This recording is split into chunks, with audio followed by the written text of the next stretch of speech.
Olá, meus amigos, tudo bem? Bem, espero que sim. Estamos de volta aqui então para darmos continuidade à nossa leitura e estudo do Evangelho segundo o Espiritismo. Nos encontramos, portanto, no capítulo de número 26, no número 7, na segunda parte. Aqui que estão chegando pela primeira vez aqui, sejam bem-vindos. Quero informar vocês que nosso trabalho aqui é feito por aproximadamente 30 minutos. E eu considero leitura e estudo porque eu dou as minhas opiniões sobre aquilo que eu leio aqui, ok? Nem sempre concordo. Às vezes eu sou um pouco polêmico, né? Mas é assim que eu sou, eu acho que vale a pena a gente fazer perguntas e questionar aquilo que nos dizem. Eu penso assim. Bem, gente, muito obrigado pela presença de vocês. Eu fiz uma live ao vivo, mas ela não fica disponível para mim, pelo menos, imediatamente.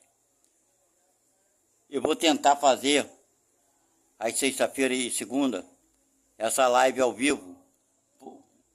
Estou tentando regular todo equipamento para que fique um negócio bom. Está difícil. Eu não sou expert nisso, não conheço. Sou novato nisso e estou tentando, com os poucos recursos que eu tenho, fazer com que fique de bom entendimento, porque eu acho que a live ao vivo é melhor, porque vocês podem interagir comigo e fazer as perguntas. E daí a gente pode, né,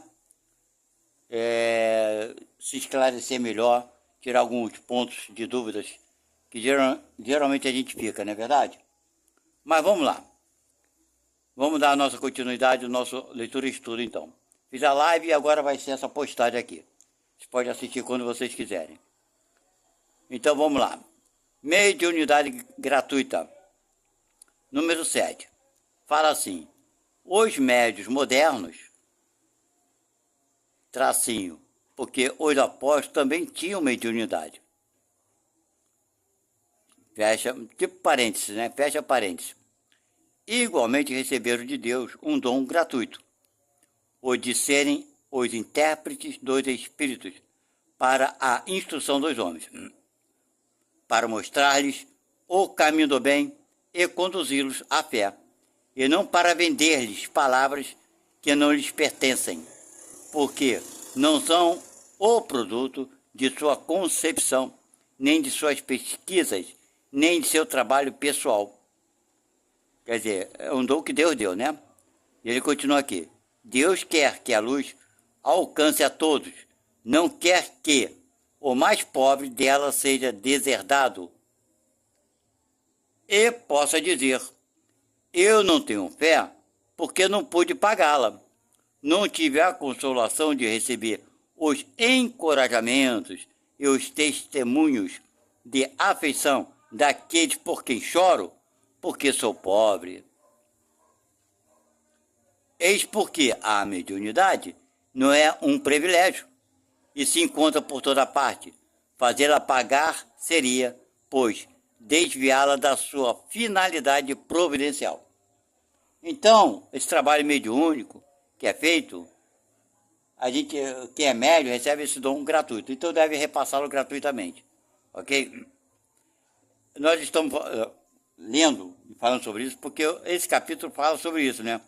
Sobre aqueles que vendem, né? Esse serviço, por assim dizer, né? Como se fosse legítimo, e não é. Quando eu falei legítimo, eu quis dizer como se fosse legítimo vendê-lo.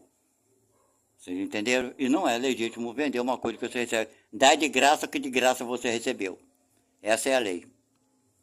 Agora vamos ao número 8, que vai falar assim: todo aquele que conhece as condições nas quais os bons espíritos se comunicam, todos aqueles que conhecem as condições, por isso que é bom estudar, ok?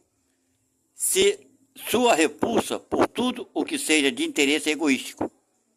Todo mundo que estuda um pouquinho sabe que os espíritos não querem vir aqui trazer alguma informação quando vê que o médium, né, tem interesse egoístico e que sabe quão pouca coisa é preciso para afastá-los. Quer dizer, o médium sabe disso.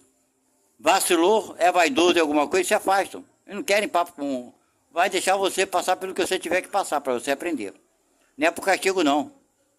E ele continua: não poderá jamais admitir, né, que os espíritos superiores estejam à disposição de qualquer um que o chamasse a tanto por sessão. Então, a tanto que quer dizer? Cobrando, né? Então, ele está sendo bem claro aqui. E os espíritos estão à disposição. Por exemplo, tem médico que é tão cara de pau, que é médio fanfarrão, né? É tão cara de pau que ele fala, não, vou sentar aqui, vou receber o espírito, vou chamar ele, vai vir. Como se o espírito está à disposição dele. Isso não vai acontecer, minha gente. O espírito superior, não. Olha, eu vou me mediunizar aqui agora e vai se manifestar e vai trazer a informação que você está precisando, que você quer. Pode sair desse médium, meu amigo. O médium, quando ele está trabalhando honestamente, ele fica ali à disposição para receber o espírito que tiver e que precisar aparecer e trazer a mensagem que for necessária. Não é a mensagem que o médium quer, não. O médium não dá ordem para espírito, coisa mais de idiota, né? As pessoas acreditam nisso. O médium chega lá, não, ele chamou fulano, fulano veio. Realmente veio aquele espírito ali, porque o médium chamou. O espírito obediente, né? Ai, meu Deus do céu. E vamos que vamos. O espírito sabe muito bem de antemão a intenção do médium. Ele sabe de tudo. Então, se a intenção é egoística, ele não vem, nem adianta, é besteira. E ele continua aqui, né? Conforme eu falei, né? Chamasse a pagamento de tanto. O simples bom senso repele um tal pensamento. Não é verdade? Não seria também uma profanação evocar a preço de prata os seres que respeitamos ou que nos são caros? Já imaginou? Eu vou pagar para o meu espírito parente meu, que morreu algum tempo atrás, vem aqui falar comigo, eu estou pagando, ele tem que vir. Que absurdo, não é verdade? Até o parente do outro lado vai ficar rindo. Rapaz, vou nada, deixa esse louco para lá. E ele continua aqui. Sem dúvida, pode-se assim ter manifestações, olha bem, pode acontecer. Mas quem poderia garantir-lhes a sinceridade? Vai haver manifestação, porque o médium é médium. Mas quem será que vai vir no lugar daquele que está pensando que vem? Não é verdade? Pois é. É isso que acontece. Muito, não é pouco não, tá, gente? Muito no meio da mediunidade, seja espírita ou seja de outra linha de trabalho. Ok? E ele continua. Os espíritos levianos, mentirosos, espertos e toda a multidão de espíritos inferiores, muito pouco escrupulosos, vêm sempre, estão sempre prontos para responder ao que lhes pergunta, sem se importarem com a verdade, claro. Aquele, pois, que quer comunicações sérias, deve primeiro pedi-las seriamente, depois se esclarecer sobre a natureza das ligações do médium com os seres do mundo espiritual. Ora, a primeira condição para se conciliar a benevolência dos bons espíritos é a humildade, o devotamento, a abnegação, o mais absoluto desinteresse moral e material. Vocês estão vendo aí o desinteresse? Moral é você ser egoísta, é você ser vaidoso. E material, quando você quer cobrar para fazer alguma coisa. Não é verdade? Número 9. Ao lado da questão moral, apresenta-se uma consideração efetiva, não menos importante, que se prende à própria natureza da faculdade. A mediunidade séria não pode ser e não será jamais uma profissão, não somente porque seria desacreditada moralmente e logo comparada aos ledores de sorte, mas porque um obstáculo material a isso se impõe. É uma faculdade essencialmente móvel, fugidia e variável, ou seja, o médium não tem controle sobre ela. Ok? E ele continua, com a permanência da qual ninguém pode contar. Ainda tem mais isso. Ok? Seria, pois, para o explorador um recurso sempre incerto, que poderia lhe faltar no momento em que lhe seria mais necessário. Outra coisa é um talento adquirido pelo estudo e pelo trabalho, e que, por isso mesmo, é uma propriedade da qual, naturalmente, é permitido tirar partido, ou tirar proveito, ou ter benefício financeiro. E ele continua aqui. Mas a mediunidade não é nem uma arte, nenhum talento. Por isso ela não pode se tornar uma profissão. Tá vendo? Não existe senão pelo concurso dos espíritos. Se não houver espírito, não tem mediunidade, né, minha gente? Ele continua. Se esses espíritos faltarem, tá vendo? Não há mais mediunidade. A aptidão pode substituir, mas o exercício está anulado.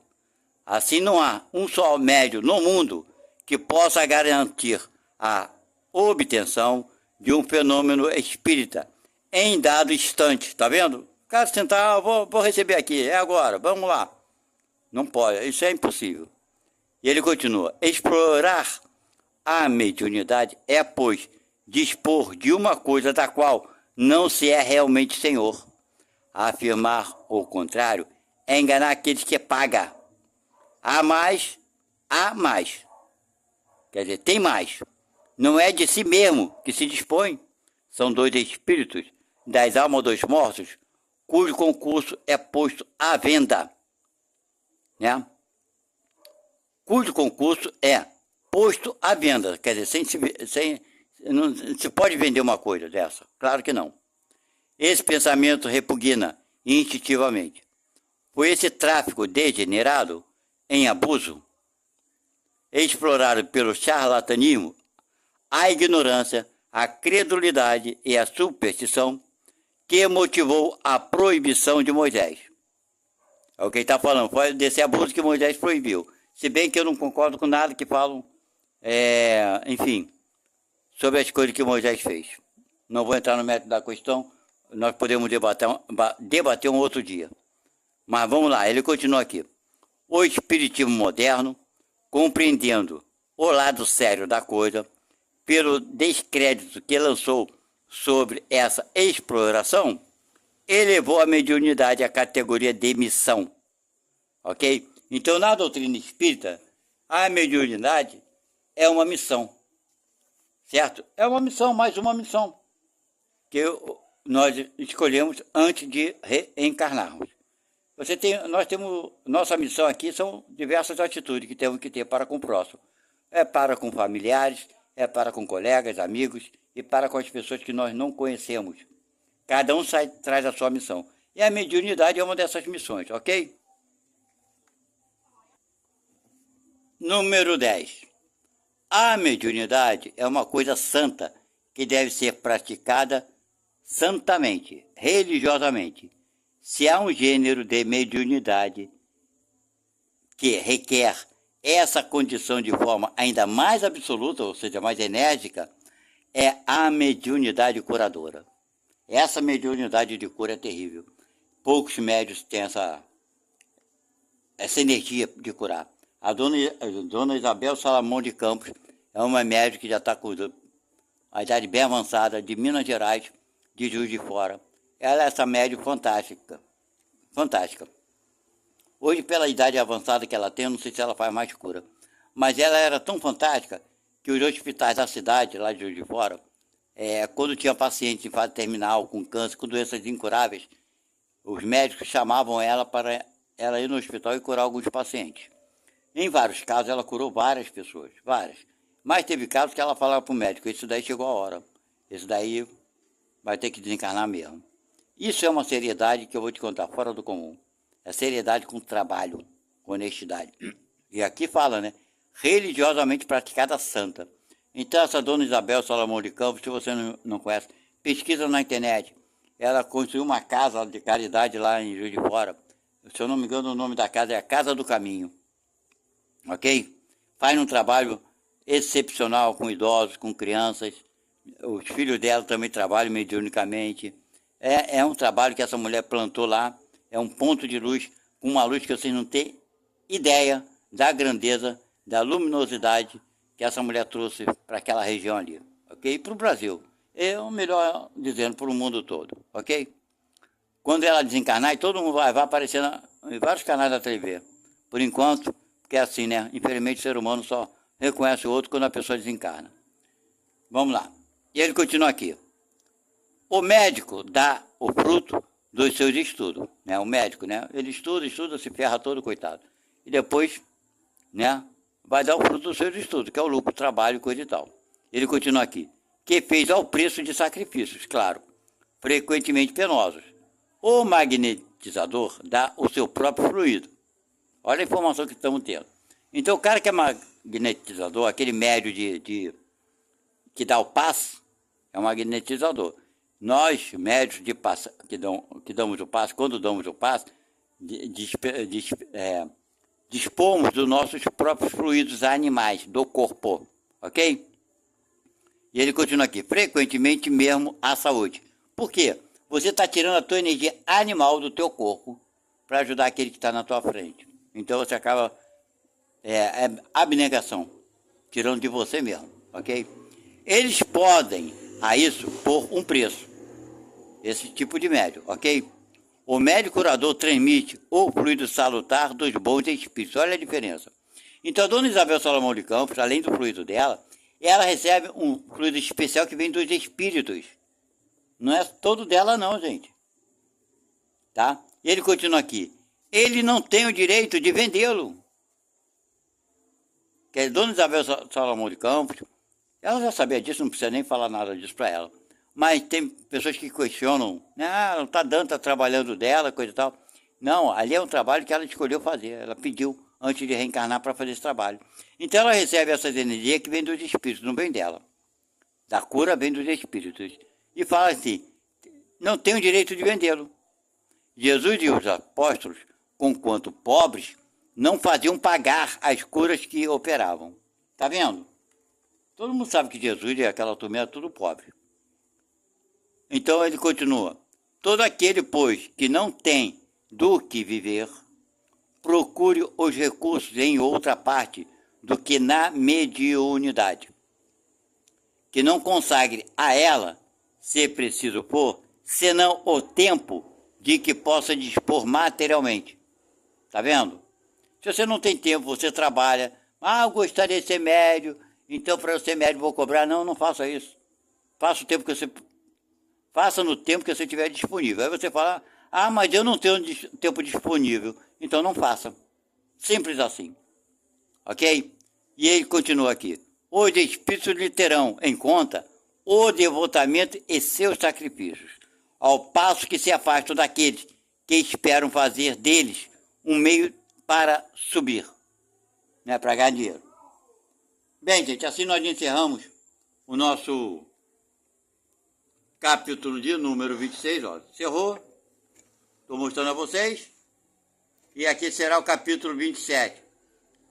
Pedi e obtereis. A nossa próxima leitura e estudo. Ok? Então, gente, para vocês entenderem um pouco, não pense vocês que no meio espírita não aconteceu de pessoas, de médios, acabarem pelo lado errado, né? Se deixaram levar pela ambição e tudo mais. Teve sim vários. Quer dizer, alguns mais famosos, né? Alguns mais famosos do que outros. Mas tiveram muitos. E tem atualmente.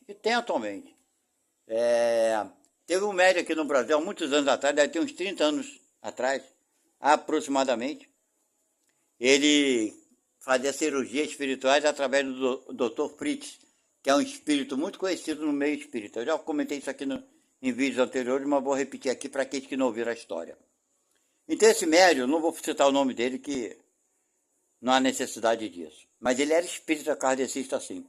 Mas como é que começou a história desse médium? Bem, vou falar bem rápido aqui para não ficar muito longo. Ele era engenheiro. Estava passando por problemas difíceis com a filha dele que tinha um câncer terminal. Ok? Os médicos já tinham desenganado, falado para ele que a filha dele ia desencarnar. Não tinha jeito. A menina devia ter 10, 11 anos, uma coisa assim, na época. E ele ficava preocupado com aquilo, não sabia o que fazer, ele não tinha religião nenhuma. Ok? Era um engenheiro, um empregado, passava pelas dificuldades naturais, né, da vida, trabalhar, sustentar a família, aquela coisa toda, e preocupado com a saúde da filha, porque sabia que ela não tinha como sobreviver, o tipo de câncer que ela tinha. Mas enfim, numa noite, ele via espírito de vez em quando, que ele tinha uma certa evidência, ele era médico. Teve uma noite que ele viu um espírito, ele foi beber água à noite, na cozinha, ele voltou, estava dormindo, foi beber água, uma coisa assim. Aí viu um espírito no corredor. E ele, ainda assim, meio tonto, perguntou ao espírito: o que você está fazendo aqui? O que tu quer? Aí o espírito falou: eu sei que você anda muito preocupado com a sua filha, não é verdade? Aí ele falou: claro que eu estou preocupado, mas quem é você? O espírito não falava quem era. O espírito só falou para ele: eu tenho uma proposta, nós temos uma proposta para você. Que proposta vocês têm para mim? Aí ele falou para esse engenheiro, né? Chamar ele de engenheiro, fica melhor. Aí ele falou para o engenheiro: olha, a proposta que temos para fazer para você é o seguinte: nós vamos curar a tua filha da doença que ela tem, mas você vai trabalhar para a gente. Quer fazer esse acordo? Na hora, qual pai não aceitaria? Até eu, mesmo sendo ateu, sendo de outra religião doida, sei lá, enfim. Eu aceitava, minha filha, né, o pai, a mãe, eu acho que a maioria, né, daria a própria vida pela vida do filho. E ele não pensou duas vezes. Ele falou: não, claro, vai curar minha filha, mas quem pode garantir que vocês vão curar minha filha? Ele falou: você vai fazer os exames dela no médico, vai levar no médico, fazer todos os exames de novo, vai ser comprovado para você que ela vai ficar curada. Mas você vai ficar com uma dívida para a gente. Ele na hora nem pensou duas vezes, ele falou: não, tudo bem, eu não quero nem saber o que vocês vão me pedir. Se amanhã eu levar minha filha no médico e ela estiver curada, aí eu faço o que vocês querem. Mas o que vocês vão pedir de mim? Aí esse espírito falou: não, você aguarde. Primeiro você vai ver a cura da tua filha e depois a gente conversa. Bem, enfim. Dia seguinte, amanheceu o dia, ele pegou a filha e levou para o hospital para fazer os exames. Aquela bateria de exames, né? De câncer. O médico falou: cara, já fizemos esse exame. Você já sabe que a tua filha está aqui, o diagnóstico. Esse câncer é terminal, não tem jeito, ela vai morrer em pouco tempo. E não é viver muito não, hein, gente. Era um câncer bem brabo. Aí ele insistiu com o médico para fazer o exame novamente. Bem, o médico falou: tá bom. Aí o médico falou: vamos ver que estágio tá, né? O câncer de elétrico avançado. Aí foi fazer os exames novamente, aquele negócio todo, aquela bateria de exame, coisa e tal. O câncer sumiu. O médico ficou maluco. Ele falou: como é que isso aconteceu? O que houve? Sumiu. Ela não tem mais câncer. E ficou apavorado, o médico não sabia o que explicar. Não tem explicação. Tem certas coisas que nós ainda mais, né? Na atualidade a medicina não consegue explicar, né? Só teoria. Só teoria, todo mundo tem teoria, mas comprovação nenhuma. Enfim, e a garota ficou curada. Passaram-se alguns dias e o espírito novamente apareceu para esse engenheiro. Aí o espírito perguntou: e aí, como foi o resultado lá no médico? Eu tenho que agradecer, ela está curada, ela não tem mais câncer, ela foi curada, o que vocês querem de mim? Aí os espíritos falaram: você vai fazer o seguinte, você vai curar as pessoas. Como curamos a sua filha, você vai curar as pessoas. Você vai se filiar, de alguma forma, arrumar um lugar para trabalhar mediunicamente, que o Dr. Fritz quer, através de você, da tua mediunidade, ajudar mais pessoas. Aí ele falou: não, tudo bem, então vou procurar fazer isso. Ele começou a fazer, arrumou um local para trabalhar e coisa e tal. Começou a fazer as cirurgias espirituais e conciliando o trabalho dele com a parte mediúnica. Esse engenheiro conciliando as duas coisas. Só que a parte mediúnica foi ficando famoso e o número de pessoas que estavam procurando ele cada dia crescia mais. Era um número quase, né? Que ele não conseguia atender todo mundo diariamente. Fazendo aquela cirurgia, quem é espírita sabe que o Dr. Fritz, ele faz a cirurgia dele, é com corte, ele usa canivete, gilete, faca, facão. Ele não é um médico tradicional, bem enfim. Mas ele faz cirurgia com cortes. Então ele faz aquela cirurgia e coisa e tal, começou a ficar famoso. Cortava as pessoas, arrancava a catarata da vista com canivete velho. A pessoa voltava a enxergar perfeitamente, sem ter sem ficar com a vista, sempre ter problema, né? Infecção e coisa e tal. E começou a pegar fama, ganhar fama, ganhar fama, ganhar fama. Em dado momento da vida dele, ele começou a ver que se ele cobrasse apenas, na época, acho que era 20 reais ou 20 cruzeiros, uma coisa assim, de cada pessoa, ele poderia abandonar o emprego dele de engenheiro e se dedicar tão somente àquele trabalho mediúnico, que ele ia ganhar mais dinheiro, ia matar, né? Que aí fala assim, 2 coelhos com uma caja dada só. E resolveu o problema dele financeiro, já que no trabalho ele não ganhava tão bem assim, ele poderia se dedicar mais às pessoas. Mas a intenção dele não era as pessoas, era arrumar uma fonte de renda, que ele ia ganhar muito mais dinheiro. Pois bem, e assim ele fez. Ele começou a trabalhar e cobrar 20 reais ou 20 cruzeiros, uma coisa assim, cada consulta que ele dava. Ficou rico, milionário, comprou imóveis, né? Em pouco tempo. Muita gente, em pouco tempo ele ficou rico, milionário. O que aconteceu? Começou a ter problema, dar problema nas pessoas às quais ele estava fazendo cirurgia. Dali para frente. Pessoas começaram a denunciar ele, tiveram resultados negativos, pessoas foram hospitalizadas, pegaram infecções terríveis. Se eu não me engano, teve 1 ou 2, eu não tenho certeza. Seria leviano em afirmar, mas parece que teve 2 óbitos, não dentro da clínica dele, da clínica não, do centro, mas depois dele ter feito o procedimento. Bem, enfim, foi processado, ficou preso, foi condenado. Perdeu tudo que ele tinha, não sei se ele perdeu. Mas o que aconteceu? Ele deixou de ser médio?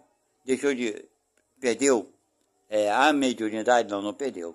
O doutor Fritz continuou com ele? Claro que não. Claro que não. Esse espírito não continuou com ele. Desde o momento que ele começou a fazer comércio da mediunidade, o espírito se afastou e vieram aqueles outros que querem enganar, né, que querem arruinar ele. Claro, são espíritos que estão querendo se vingar dele. E outros motivos mais, né? Não só esse de vingança, mas tem outros motivos também, que muitos espíritos não querem ver o bem, eles querem ver o mal. Vocês entenderam? A coisa é bem mais ampla. Por exemplo, às vezes o espírito não quer ver o mal dele, desse médium, mas vai um paciente lá, que está com um problema X de saúde, e que precisa daquela cirurgia. Esse paciente que precisa dessa cirurgia, está com um obsessor ao lado dele, provocando a doença. Você entendeu? Aí leva ele para lá, o outro espírito ruim que está lá nesse engenheiro, abre, vê que o cara ia ser ajudado, quer dizer, não vai ser ajudado, e que o obsessor está cobrando. Então eles se juntam, 2 obsessores, o do próprio indivíduo e do médium, do engenheiro, causou mais mal àquele ser humano, aquele espírito que estava encarnado. Então as coisas são bem complicadas a falar sobre isso, não é muito simples. É muito mais complicado do que se parece. Então, ele usou mal a sua mediunidade e pagou o preço caríssimo, a consequência. Não é pagamento na forma de vingança, na forma de castigo, mas tudo tem suas consequências. As boas atitudes, consequências boas. As atitudes negativas, consequências negativas. Não existe castigo de Deus, existe consequências dos nossos atos. E geralmente as consequências das coisas errada que fazemos, ainda são amenizadas porque Deus é amor. Ele consegue, de alguma forma, diminuir aquela sentença que nós mesmos nos damos, pela nossa própria consciência. Deus vem e alivia ela. Não faça isso não. Você tem que pagar 1.000, pague só 500 que você vai entender. Esse é o Deus que nós temos. Ok? Fiquem com Deus. A live de hoje eu acho que foi tranquila. A live é ao vivo. E eu vou preparar melhor, vou ver o que eu posso fazer para a semana que vem. A partir do resultado, que essa live que eu fiz hoje ao vivo, conforme eu estou comentando aqui para vocês, eu vou ver o resultado só amanhã. Como ela ficou, o que eu tenho que aprimorar. Então não dá para fazer tudo num dia e ficar bom, não. Eu tenho que fazer várias semanas até fazer com que ela fique legal, de acordo que vocês possam entender e eu entender vocês. Ok? Até a próxima, fiquem com Deus.